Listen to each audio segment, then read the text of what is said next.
I've trained thousands of life coaches over the last 15 years. And while most of them go on to build really incredible businesses and completely change the lives of their clients, some don't. And it's almost never because they weren't smart enough or didn't work hard enough. It usually comes down to one of three very specific personality traits. If you're thinking about becoming a life coach, I want to be honest with you. If you fall into one of these three categories, you've got a little bit of work to do. Number one, I'll call them the fixer. These are the people who desperately want to solve everyone else's problems. They love giving advice. They want to be the hero. Problem is, coaching isn't about giving advice. It's about asking the right questions so the client can find their own answer. They don't want your answer. If you need to be the hero who fixes everything, you just get exhausted as a coach. And more importantly, you rob your clients the chance of their own growth. The other great thing is this gives you the space to know you don't need the answer. You just need the question. Let's call number two the perfect image coach. We've seen them. The coaches who think that they need to have a flawless life.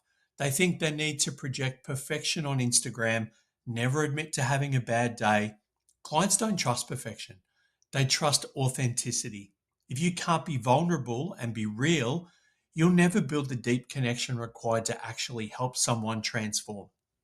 Number three coach is the hobbyist.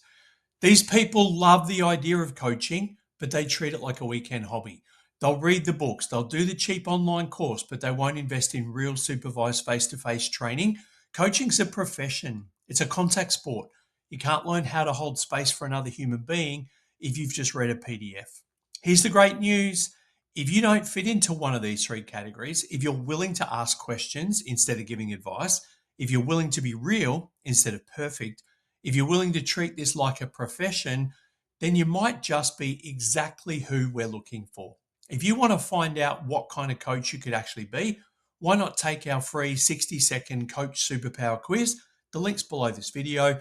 Or if you're ready to take this a little more seriously, why not book a free, no obligation chat with one of my team? Maybe it's time to stop waiting and make a choice.